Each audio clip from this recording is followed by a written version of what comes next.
नमस्कार। आज हम भारतीय संविधान के अनुच्छेद 108 पे चर्चा करेंगे। ये एग्ज़ाम के दृष्टि से महत्वपूर्ण है, ठीक है। चाहे आप यूपीएससी का एग्ज़ाम दें या स्टेट पीएससी का दें या फिर आप एसएससी का एग्ज़ाम दें, कोई भी एग्ज़ाम है, अगर उसमें संविधान आ रहा है तो समझ लीजिए कि यहाँ से क्वेश्चन बनते हैं। तो चलिए आइए देखते हैं हम भारतीय संविधान का अनुच्छेद 108। अनुच्छेद 108 संयुक्त बैठक का प्रावधान करता है, ठीक है। ये लिया कहाँ से गया है? तो ऑस्ट्रेलिया से। संयुक्त बैठक का प्रावधान कहाँ से लिया गया है? तो किस देश से? तो ऑस्ट्रेलिया से, ठीक है।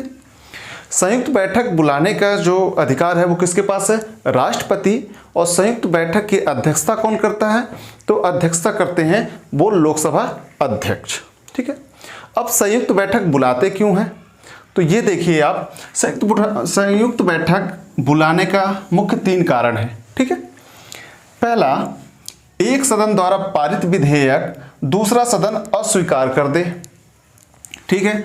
मान लीजिए लोकसभा जो है एक सदन, ठीक है, सदन का मतलब हाउस, लोकसभा विधेयक को पास कर देता है, ठीक है। दूसरा सदन अस्वीकार कर दे, राज्यसभा उसे अस्वीकार कर दे, तो संयुक्त बैठक बुलाया जा सकता है। और किसके द्वारा?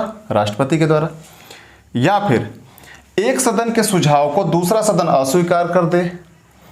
मान लीजिए राज्यसभा ने कोई सुझाव भेजा है लोकसभा को और लोकसभा जो है वो उसे अस्वीकार कर दे, तो जो है ये क्या है? तो भी संयुक्त बैठक बुलाया जा सकता है। और संयुक्त बैठक कौन बुलाएगा? तो राष्ट्रपति। एक सदन द्वारा पारित विधेयक, मान लीजिए लोकसभा से पारित हो गया है कोई विधेयक है, दूसरा सदन 6 माह से अधिक समय के लिए रोक दे उसे, मतलब 6 महीने होने के बाद और रोक दे, ठीक है। तो ये ध्यान रखना, एक सदन द्वारा पारित विधेयक को दूसरा सदन 6 माह से अधिक समय हो जाने पर जो है उसे, अगर 6 महीने तक उसने रखा है अपने पास, कोई फैसला नहीं दिया है, ठीक है, मतलब एक सदन तो पारित कर दिया, अब ये 6 महीने तक अपने पास रखा हुआ है, तो भी संयुक्त बैठक बुलाया जा सकता है। किसके द्वारा? राष्ट्रपति के द्वारा। अध्यक्षता कौन करेगा? लोकसभा अध्यक्ष। मैं बार बार इसलिए बोल रहा हूं ताकि आपको याद हो जाए। तो संयुक्त बैठक बुलाने का 3 कारण है, ये ध्यान रखे रहना है, ठीक है। अब संयुक्त बैठक जो है आप देखेंगे वो, ध्यान रखिएगा, धन विधेयक के मामले पे नहीं बुलाया जा सकता, संविधान संशोधन के मामले में संयुक्त बैठक का प्रावधान नहीं है, नहीं बुलाया जा सकता, और महाभियोग पे भी आप जो है संयुक्त बैठक नहीं बुला सकते। महाभियोग वर्ड जो है वो राष्ट्रपति को पद से हटाने के लिए ही यूज किया जाता है, ठीक है। बाकी अन्य किसी को हटाना है, जैसे आप देखेंगे सुप्रीम कोर्ट के न्यायाधीश को हटाना है, हाई कोर्ट के न्यायाधीश को हटाना है, तो वो महाभियोग जैसी प्रक्रिया होगी, ठीक है। लेकिन महाभियोग वर्ड जो है वो राष्ट्रपति को हटाने के लिए ही यूज होता है, ठीक है। तो ये ध्यान रख लेना है।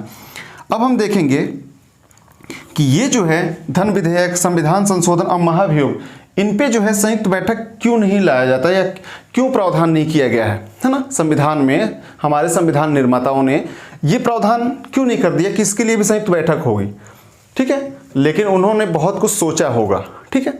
तो चलिए आइए देखते हैं क्या सोचा उन्होंने। ये सोचा कि अगर मान लीजिए हमको संयुक्त बैठक करके हम संविधान संशोधन कर दें, किसी के ऊपर मतलब राष्ट्रपति के ऊपर महाभियोग ला दें, तो लोकसभा में बहुमत, आप देखेंगे कि लोकसभा में जिसका बहुमत होता है उसकी सरकार बनती है केंद्र में। तो आप देखेंगे कि 545 सदस्य हैं, ठीक है। यहां देखेंगे लोकसभा में वर्तमान में 543 सदस्य हैं और 543 सदस्य हैं, लेकिन संयुक्त बैठक में अगर बहुमत देखें हम तो 394 है।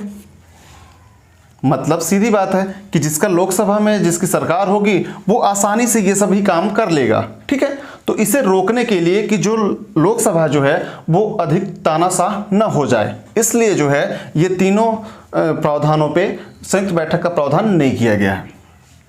अब यहाँ पास देखिए, आपको कई जगह जो है 545 दिखेगा यहाँ पास लोकसभा में सदस्यों की संख्या, लेकिन आपको बता दूं कि 104वां संविधान संशोधन के द्वारा जो है, जो एंग्लो इंडियन की जो मनोनयन होता था 2 एंग्लो इंडियन का राज्यसभा में,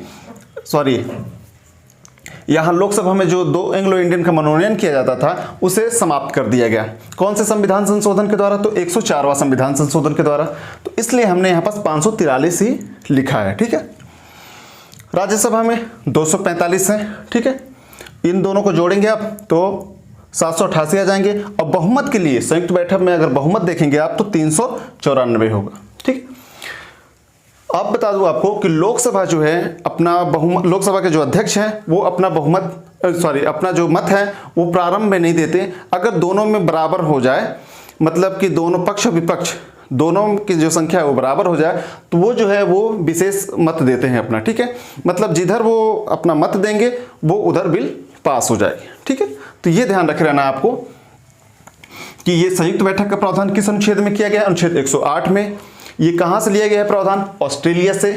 संयुक्त बैठक बुलाता कौन है? तो राष्ट्रपति। उसकी अध्यक्षता कौन करता है? तो लोकसभा अध्यक्ष। और ये 3 कारण हैं जब संयुक्त बैठक बुलाया जाता है। और ये धन विधेयक, संविधान संशोधन और महाभियोग की प्रक्रिया, ये तीनों में जो है वो संयुक्त बैठक नहीं बुलाया जाता। दहेज उन्मूलन कानून 1961, बैंकिंग सुधार कानून 1978 और आतंकवाद निरोधक कानून 2002, ये तीनों जो है वो संयुक्त बैठक द्वारा ही पास किया गया है या कानून बनाया गया है। ये ध्यान रख लेना है आपको, ठीक है। ये तीनों ध्यान रख लेना है। और ये जो है ये 3 बातें ध्यान रख लेना है आपको। और ये तो ये जानकारी आपको कैसी लगी आप कमेंट करके बताइएगा। इस वीडियो में सिर्फ इतना ही। धन्यवाद।